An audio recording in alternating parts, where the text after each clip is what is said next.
자녀에게 줄 수 있는 최고의 선물, 이것이 오늘 말씀의 주제입니다. 요한 3서는 영혼이 잘되고 범사가 잘되고 육신도 강건하기를 축복하는 마음이 담긴 귀한 말씀이 있습니다. 그 말씀 못지않게, 저는 개인적으로 더 중요한 말씀이 있다고 믿습니다. 그것이 4절입니다. 내가 내 자녀들이 진리 안에서 행함다 함을 듣는 것보다 더 기쁜 일이 없도다. 사도 요한은 자기의 생애를 통해서 자기가 양육한 영적인 자녀들이 진리 안에서 행하고 있다 하는 칭찬을 들을 때 제일 기쁘다고 했습니다.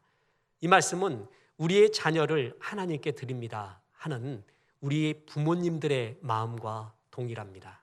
내 자녀들이 진리 안에서 신앙이 참 좋구나, 예수님을 닮아가고 전도, 선교, 구제하는 주의 마음으로 행한다 하는 것을, 그 소식을 들을 때마다 내가 더 이상 더 기쁜 것이 이 세상에 없구나, 이 마음을 품으시면서 우리 자녀에게 줄 수 있는 최고의 선물이 무엇인가를 살피고자 합니다. 첫째는 부모의 신실한 신앙을 보여주는 것, 그것이 자녀에게 줄 수 있는 최고의 선물입니다.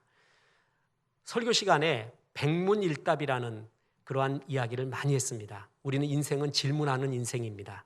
끝없이 질문합니다. 100가지, 1000가지, 10,000가지, 죽을 때까지 질문합니다. 그 100가지 질문, 1000가지, 10,000가지 질문에 한 가지 정답이 있습니다. 그것은 예수님이라는 것입니다. 예수님이 모든 질문의 정답입니다.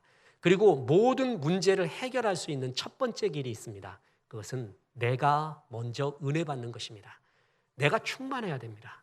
그래야 문제를 해결할 수 있고 우리 집안의 문제, 교회, 사회, 어디의 문제도 다 해결할 수 있는, 문제를 풀 수 있는 첫 번째 길이 내가 충만한 것입니다. 자녀를 최상으로 양육할 수 있는 첫 번째 길이 부모인 내 자신이 성령 충만한 것입니다. 내가 먼저 은혜를 받는 것입니다. 소경이 소경을 인도하면 웅덩이로 갈 뿐이라고 했습니다. 내가 하나님의 빛과 소금의 삶을 사는 것, 그 자체가 제일 자녀에게 줄 수 있는 최고의 선물이라는 것입니다. 하나님은 자녀와 부모와의 관계를 부모의 전통에 담긴, 가득 담겨있는 화살로 보았습니다. 부모의 전통에는 화살이 가득 있는데 그것이 바로 자녀라는 것입니다. 화살은 활이 어디로 겨냥하느냐에 따라 날아가는 방향이 달라집니다.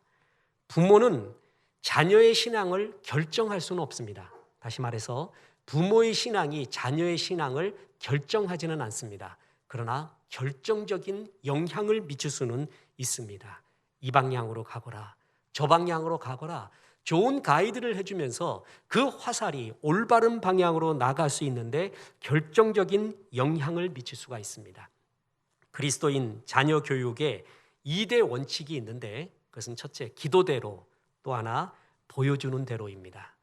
우리 자녀는 기도대로 갑니다. 그리고 보여주는 대로 갑니다. 우리 부모님이 신앙으로 사랑하는 모습을 보여주는 것, 신앙의 가치관으로 양육하는 모습을 보여주는 것, 그 자체가 자녀에게 줄 수 있는 최고의 선물이라는 것입니다.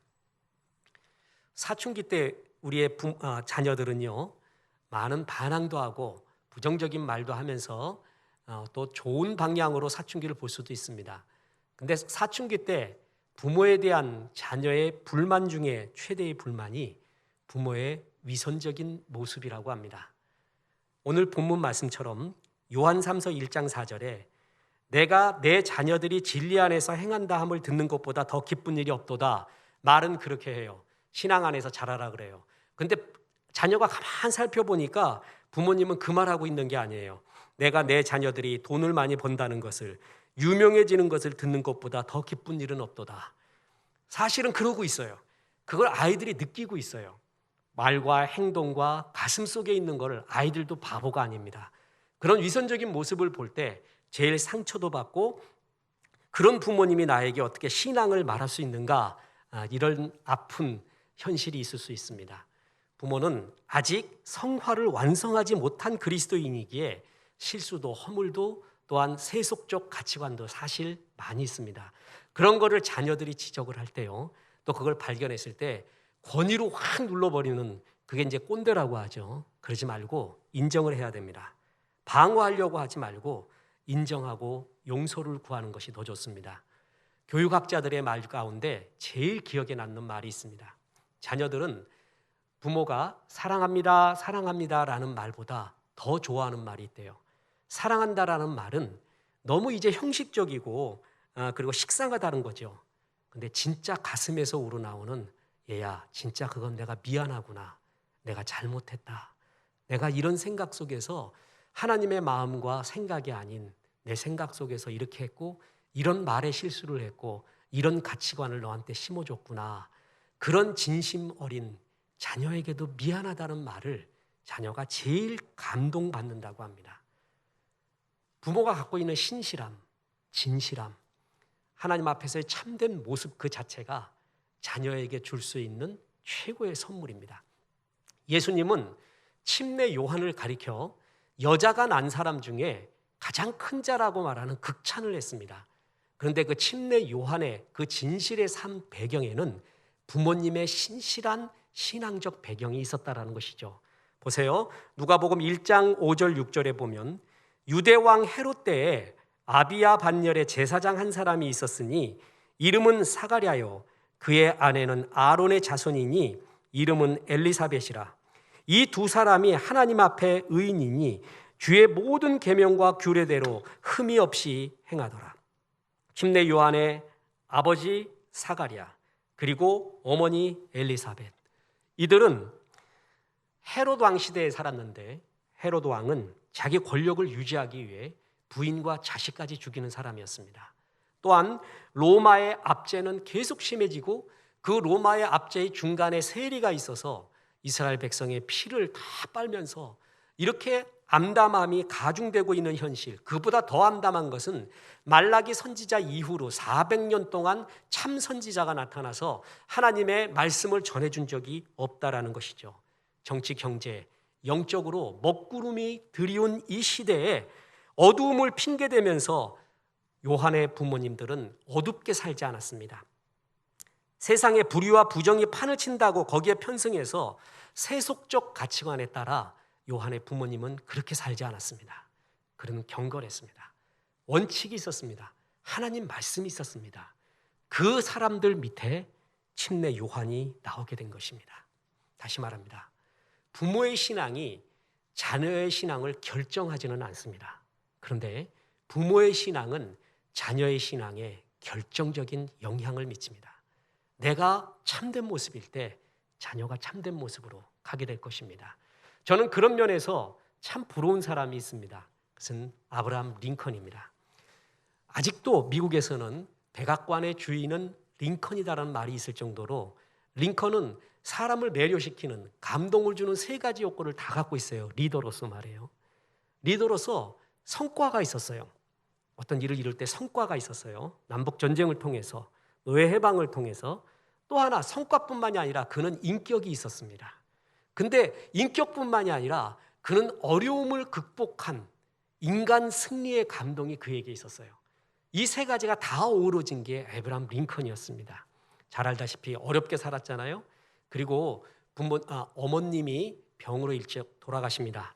그런데 링컨의 최고의 축복 중에 하나는 친어머니, 돌아가신 어머니와 새 어머니도 굉장히 좋았어요. 그래서 친어머니, 새어머니가 전부 신앙이 좋았습니다. 그래서 링컨을 전부 신앙으로 인도해 줬어요. 그래서 링컨이 최고의 행복을 거기서 맛보게 됩니다. 친어머니가 돌아가시면서 유언을 하고 그 유언의 골자는 신앙 안에서 살라는 그거를 아브라함 링컨은 정말 가슴에 새겼습니다. 그 어머니의 신앙의 영향이 얼마나 컸던지 그의 절실한 친구였던 빌리 헌던에게 그는 이런 고백을 합니다. 내가 아직 어려 글을 읽지 못할 때부터 어머니께서는 날마다 성경을 읽어주셨고 나를 위해 기도하는 일을 쉬지 않으셨네.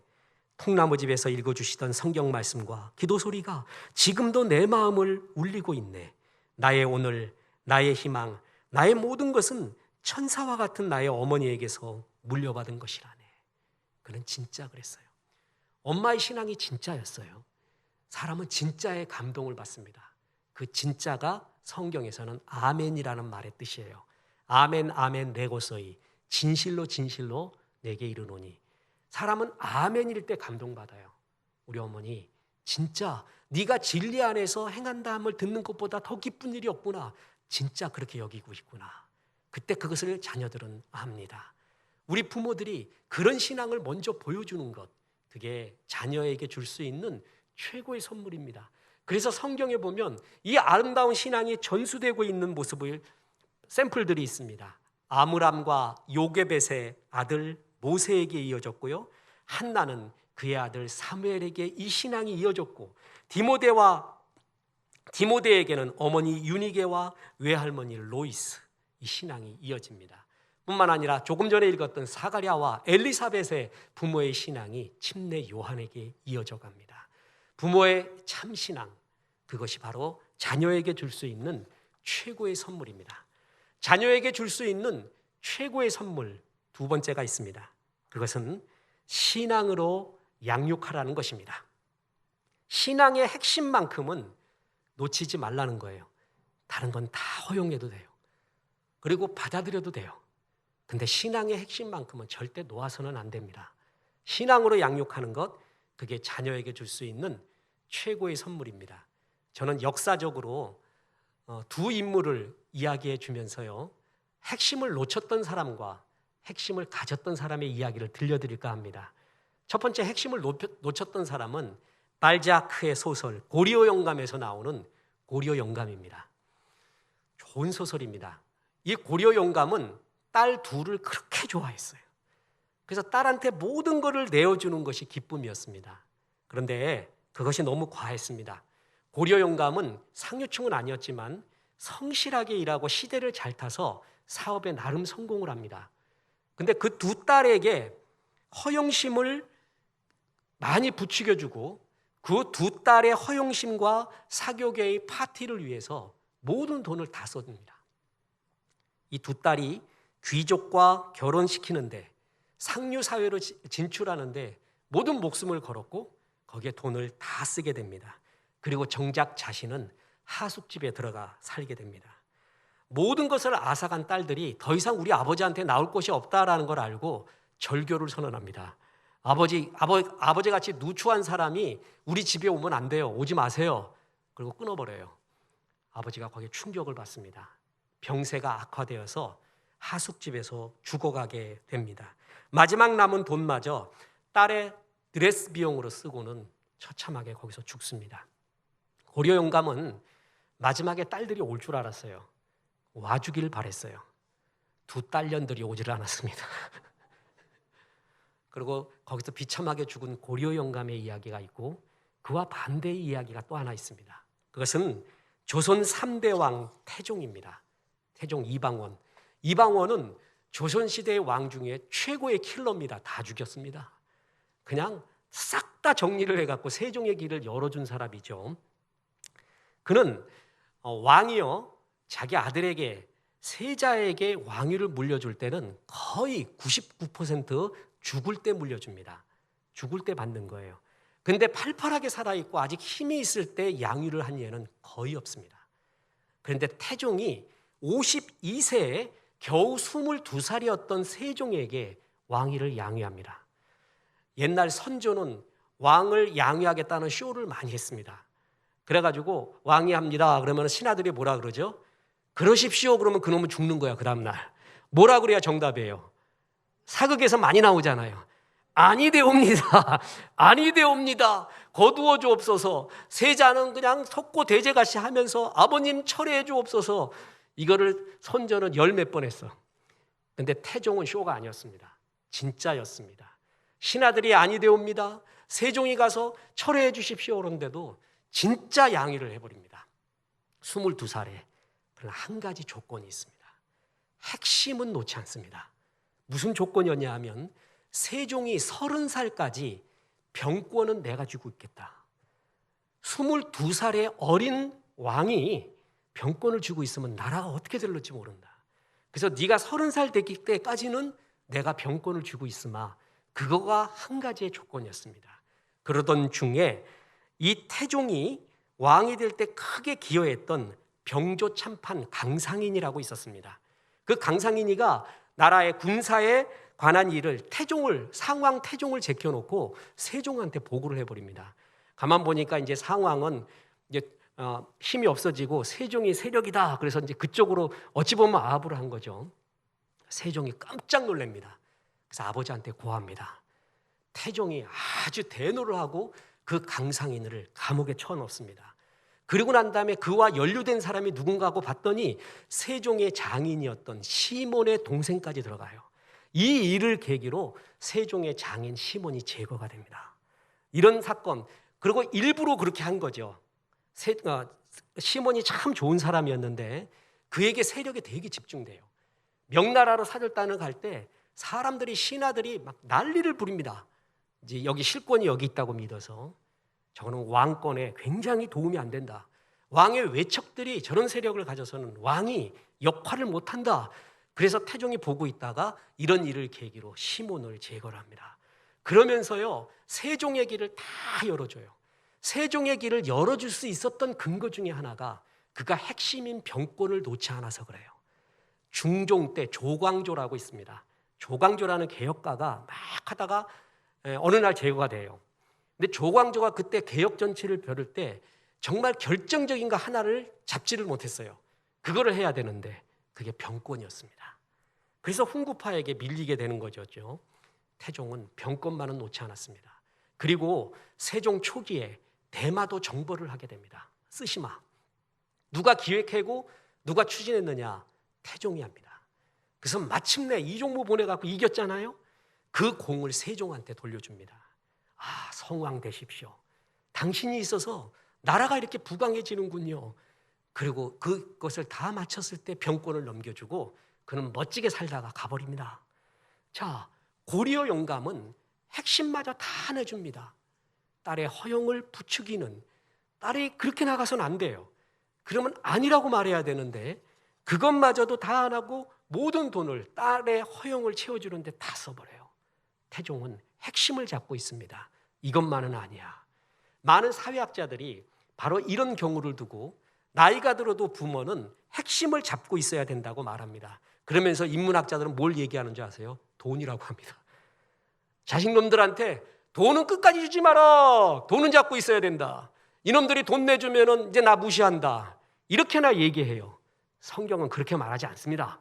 성경은 네가 놓지 말아야 될 핵심이 돈이 아니에요. 신앙이라는 거예요. 신앙교육. 신앙교육만큼은 놓지 마라. 이것은 타협하지 마라. 그가 듣던 안 듣던 예배드리게 하고 11조 하게 하고 기도 생활하고 기본적인 것을 가르쳐라. 이건 타협하지 마라. 잘 안 듣는데요, 상관없습니다. 그래도 부모는 이 핵심만큼은 놓치지 말아야 됩니다. 그것이 자녀에게 줄 수 있는 최고의 선물입니다. 신앙의 핵심, 신앙의 교육을 놓지 않는 것. 우리 옛 속담에 콩 심은 데 뭐 난다고요? 콩 난다. 팥 심은 데는 팥 나고 안 심은 데는 안 납니다.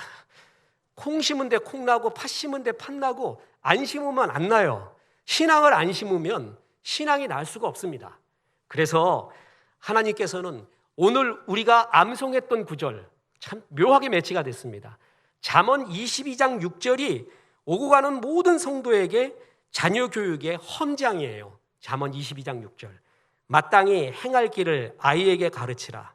그리하면 늙어도 그것을 떠나지 아니하리라. 자녀 교육의 헌장 2대 원칙. 마땅히 행할 길 가르쳐라. 아이 때 가르쳐라. 마땅히 행할 길. 하나님의 말씀이죠. 아이들은 학교에서 세상에서 세상을 살아가는 수많은 이성적인 지식을 배웁니다.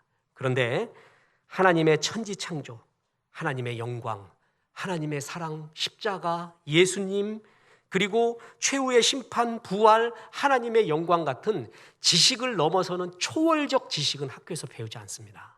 그걸 부모와 교회에서 가르쳐줘야 됩니다. 그것을 그 행할 길을 가르쳐라 뿐만 아니라 이 행할 길의 원어가 뭐냐면 다르코예요.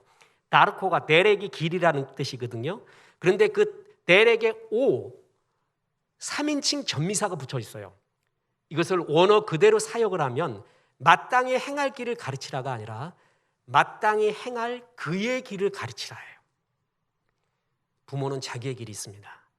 자녀는 그의 길이 있습니다. 부모의 최고의 책임과 사명 중에 하나는 그의 길이 무엇인가를 기도해 줘야 된다는 거예요. 하나님이 그에게 줄로 재어준 구역이 있어요. 하나님이 여시면은 한없이 열리고요. 닫으면 용을 써도 안 됩니다. 그의 길이 있어요.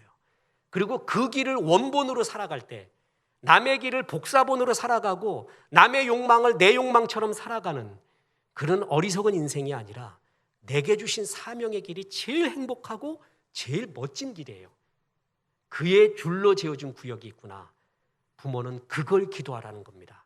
우리가 자녀를 위해 기도할 때 대개 속도를 위해 기도해요. 실력을 위해 기도해요. 이 시험에서 이기게 도와주옵소서, 실력을 주옵소서, 승리하게 도와주옵소서, 날카로운 칼을 달라고 기도하는 거예요. 근데 칼집을 위해 기도하지 않으면, 그 칼을 쓰는 방향을 기도하지 않으면 그 날카로운 실력은 모두를 죽이게 됩니다. 그래서 부모의 기도가 제일 먼저 중요한 게 방향이에요. 그의 길이 뭡니까?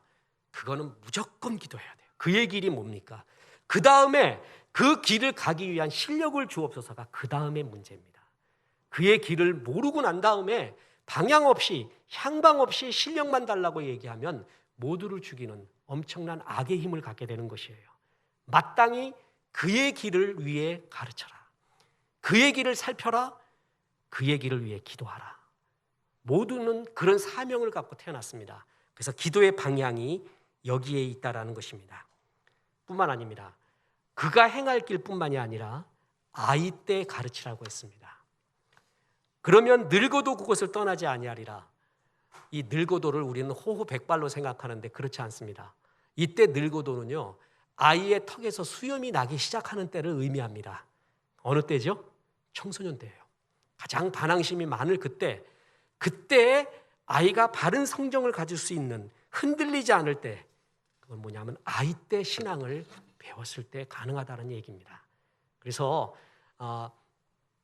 마땅히 하나님의 말씀과 교훈으로 훈육해라. 그의 길이 뭔가를 기도하고 가르쳐라. 그리고 아이 때 가르쳐라. 이것이 자녀 교육이 너무 중요합니다.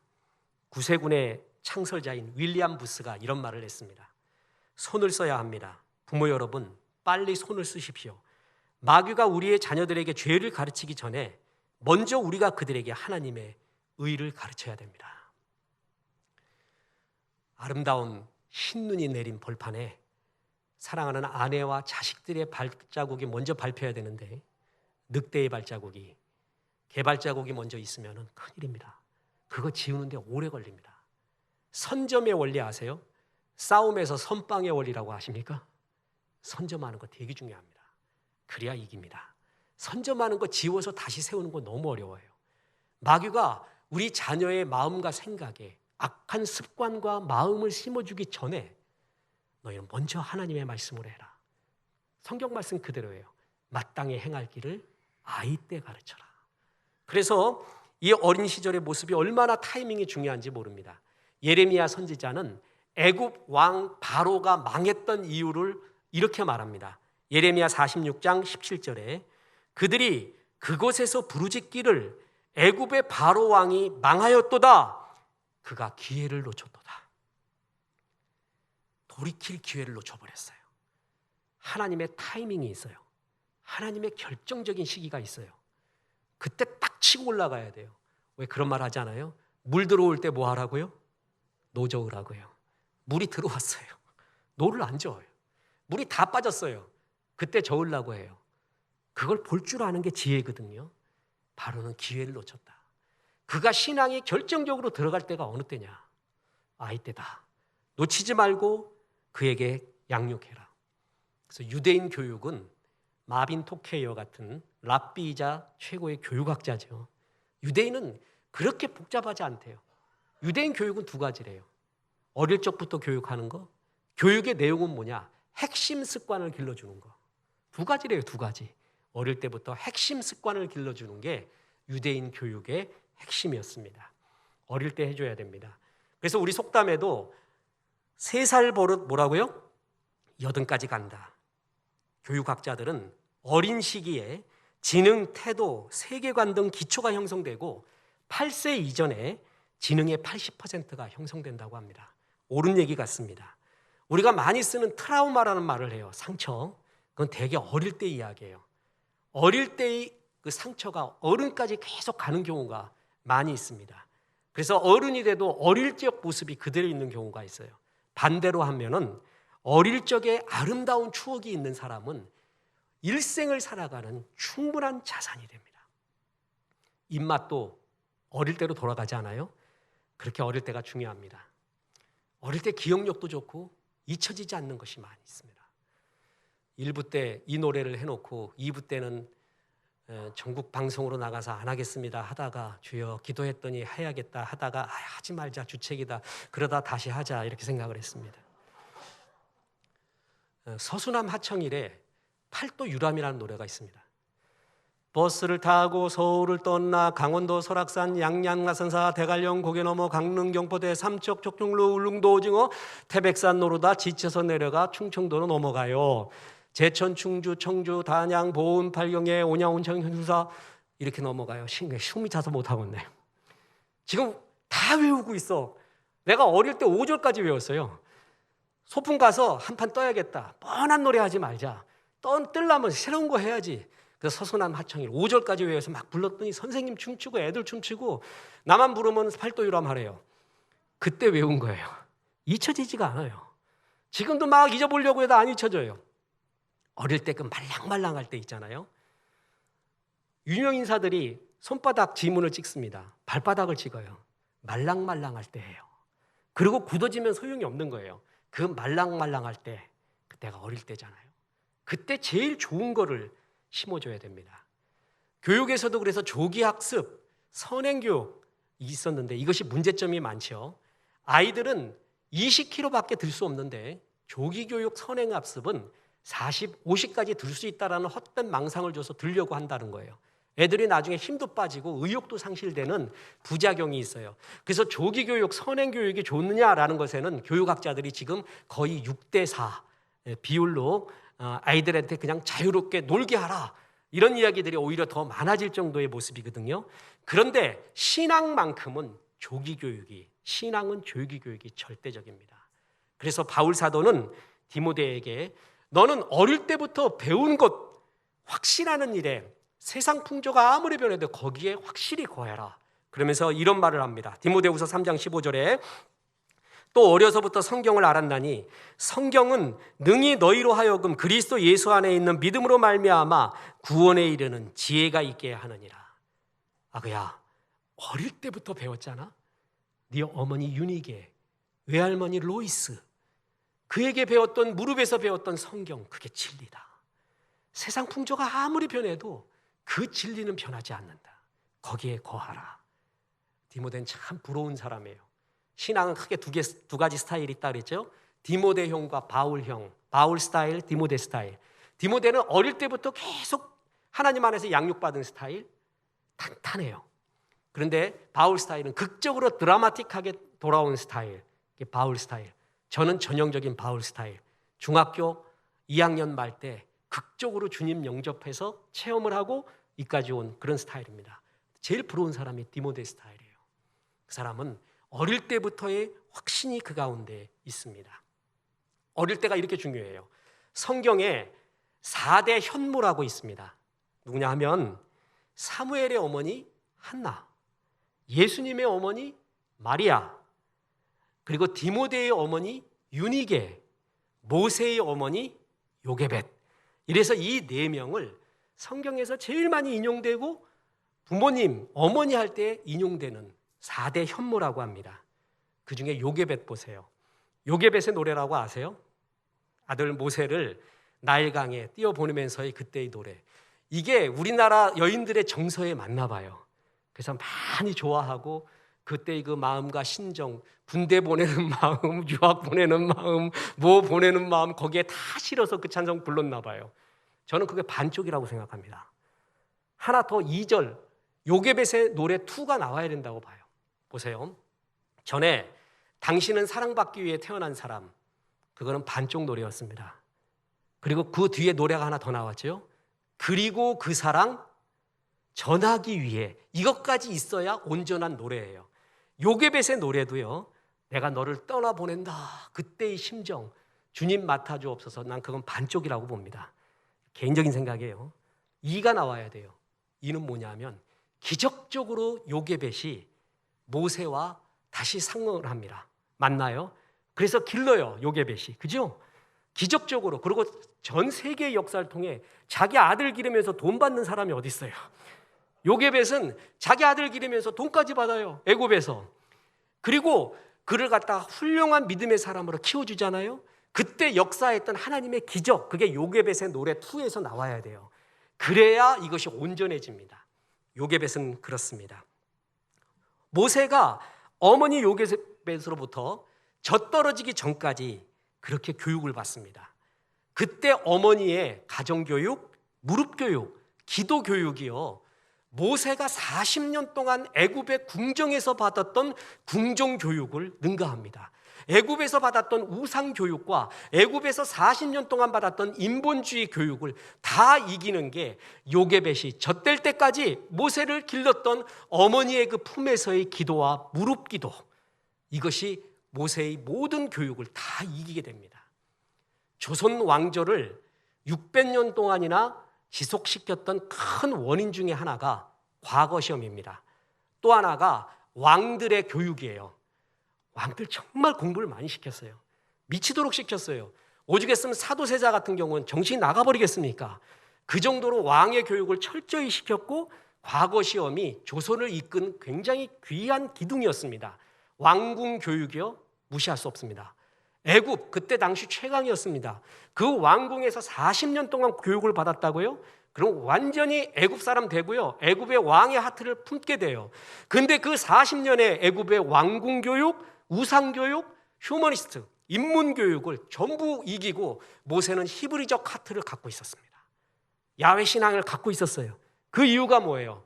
요게벳이 절될 때까지 그 불과 짧은 기간 동안에 그가 하나님의 신앙을 심어줬고 기도했던 바로 어릴 때의 신앙. 그래서 어릴 때는 정말 중요합니다. 자녀에게 줄 수 있는 최고의 선물은 부모의 참 신앙을 보여주는 겁니다. 그리고 신앙의 핵심만큼은 놓치지 말고, 타협하지 말고 신앙 교육을 해주는 겁니다.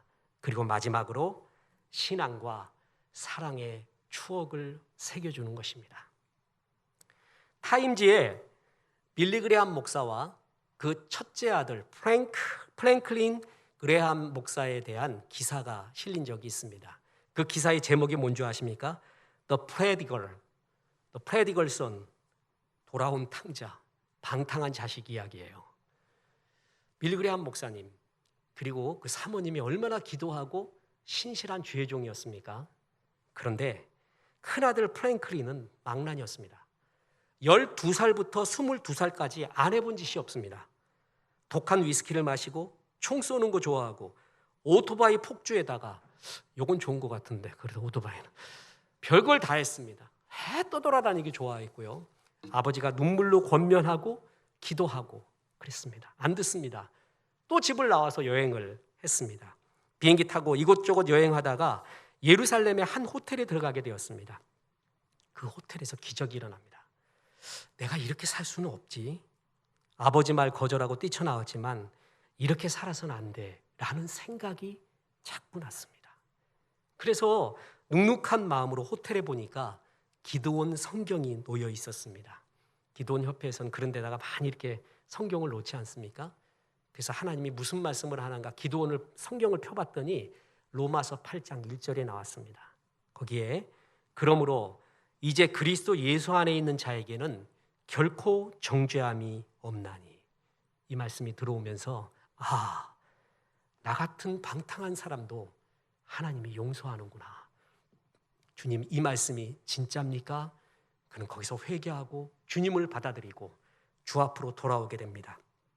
그리고 빌리 그레함 목사님의 후계자가 돼서 지금도 전 세계를 돌아다니면서 아버지와 똑같은 제스처, 말, 어투, 그런 모습으로 많은 사람을 주 앞으로 돌아오게 합니다. 특히 그가 제일 주특기 설교, 검증된 설교가 있습니다. 그게 돌아온 탕자의 이야기입니다. 돌아온 탕자 할 때는 설교자도 청중도 다 울면서 주 앞에 돌아옵니다. 많은 청소년들을 주 앞으로 돌아오게 하는데 쓰임을 받았습니다. 우리가 최선을 다해 자녀를 양육하지만 자녀가 방황의 시간이 있을 수 있습니다. 그러나 중요한 것은 그 방황의 끝에 돌아올 수 있는 항구가 있느냐, 받아줄 수 있는 항구가 있느냐, 품어줄 수 있는 항구, 집이 있느냐. 자, 저는 아까 빌리 그레함 목사 아들 프랭클린 그레함이 갑자기 이렇게 살아서는 안 된다는 생각이 떠올랐다고 했습니다. 제가 예배 때마다 이 이야기들을 많이 합니다. 생각이 떠올랐다. 그게 은혜예요. 생각이 안 떠오르면 끝이에요. 어느 날 애가 철이 들었어요. 이런 생각이 난대요. 그건 신비의 영역이에요. 사람의 영역이 아니라고 봅니다. 플라톤의 동굴의 비유가 있는데 다 동굴 속에서 그림자만 보고 그 그림자가 실체라고 보고 있는 중에 한 사람이 바깥으로 나옵니다. 그래서 진짜를 봐요. 그때 묻습니다. 그가 바깥으로 나오게 된 계기가 뭐냐고요. 누가 그를 끌고 냈냐고. 이게 철학에서 되게 중요한 거예요. 그런 생각이 왜 났냐고. 왜 바깥으로 나가는 생각이 왜 났냐고요. 그건 신비의 영역이에요. 저는 이것은 인간의 힘으로 풀 수 없고요. 하나님의 은혜라고 봅니다. 그런데 그 은혜의 확률이 있는데 기도한 부모님, 신앙 속에 있는 부모님의 자식들은 이러한 생각들이 더 날 확률이 많다는 것이죠. 왜냐하면 탕자 이야기에도 그게 나옵니다. 탕자가 돼지 주업 열매 먹고 있으면서 타락과 비참함의 말로까지 갔잖아요. 그때 생각난 것이 있어요. 뭐예요? 내 아버지의 집에는. 아버지가 생각이 났어요. 그때 생각이 안 나면 끝난 거예요. 그냥 거기서 그렇게 비참하게 죽는 거예요. 그 생각이 나는 게 은혜라는 거예요. 그런데 묻습니다. 왜 그런 생각이 났을까요? 신비지만 아버지와의 좋은 추억, 날 사랑했던 아버지, 내 집에는 사랑과 찬송과 소망과 웃음이 있었어 하는 신앙과 사랑의 추억이 있는 사람은 그걸 금방 떠올려요. 그래서 부모가 이런 사랑과 신앙의 추억을 그에게 심어주는 게 얼마나 중요한지 모릅니다. 기도한 부모님들은 비록 잠시 동안 방황하는 자식이 있다 할지라도 그 자식이 신앙의 고향으로 돌아올 확률이 굉장히 많다라는 것입니다. 해밍웨이의 단편 소설 중에 The Capital of the World, 세상의 수도라는 단편 소설이 있어요. 그 배경이 스페인입니다. 집 나간 아들 파코라고 있었는데 그 파코를 찾기 위해 아버지가 신문 광고를 냅니다. 파코야, 화요일 정오에 몬타나 호텔에서 만나자. 다 용서했다 아빠가. 이 파코라는 말은 프란체스코라는 이름의 애칭으로서 스페인의 흔한 이름입니다. 그래서 그날 약속한 시간, 장소에 나가자 파코가 800명이나 나왔습니다. 파코라는 이름의 애가 800명이 나와서 민병대가 출동해서 해산시킬 정도로 그렇게 많이 파코가 나왔어요. 용서받고 싶은 사람, 사랑받고 싶은 사람, 고향이 그리운 사람, 내 이름을 불러주기를 기다리는 파코가 그렇게 많습니다. 이런 사람 가운데 돌아갈 고향이 있는 사람, 돌아갈 집이 있는 사람, 돌아갈 우리 아버지 어머니가 있는 사람, 그 추억이 있는 사람이 진짜 복된 사람이에요. 자, 누가복음 15장 17절, 이에 스스로 돌이켜 이르되 내 아버지에게는 양식이 풍족한 품꾼이 얼마나 많은가. 아버지 하고 떠올렸더니 술 먹고 두들겨 패고 집 나가고 돈 가지고 가고 그런 아버지가 아니라 우리 아버지 날 사랑했지. 우리 어머니 우리 집에 기도가 있었지, 찬송이 있었지, 노래가 있었고 소망이 있었고 신뢰가 있었지. 그게 있었어요. 내 아버지 집에는 풍족한 것이 많은데 그의 추억, 그게 아버지께로 돌아갈 수 있는 근거가 됩니다. 그래서 자녀에게 줄 수 있는 최고의 마지막 선물은 사랑과 신앙의 추억을 심어주는 거예요. 그럴 때 아이는 언제든지 돌아올 수 있습니다. 부모는 특히 어린 시절의 자녀에게 하나님의 대행자입니다.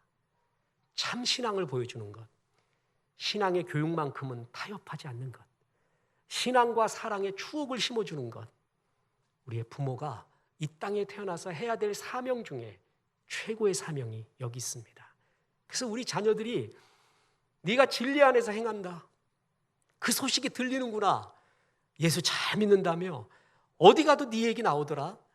어디 가도 네가 돈 잘 벌고 명예스럽다, 그 얘기가 아니라 어디 가도 목사님이 그러더라. 너 때문에 정말 교회가 복스럽다고, 널 정말 좋아한다고, 다 복동이라고 말하구나. 네 신앙이 그렇게 좋구나. 너의 인격이, 너의 사명이 좋다는 얘기가 그렇게 들려오는구나. 아빠는, 엄마는 그 얘기 들을 때가 제일 좋다. 이게 우리 가정에 넘쳐나기 바랍니다.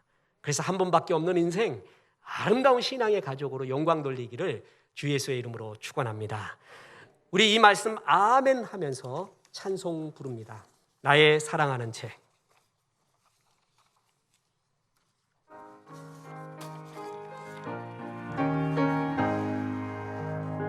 나의 사랑하는 책, 비록 헤어졌으나 어머님의 무릎 위에 앉아서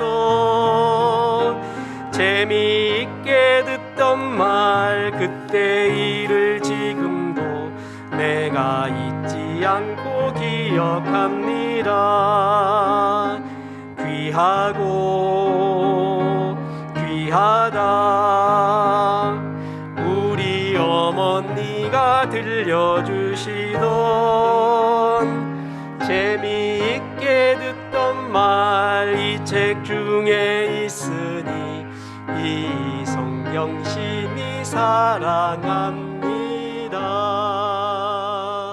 아멘. 여러분, 거룩하고 웃음 넘쳐나고요, 소망 있는 좋은 가정 되시기를 다시 한번 주 예수의 이름으로 축원합니다.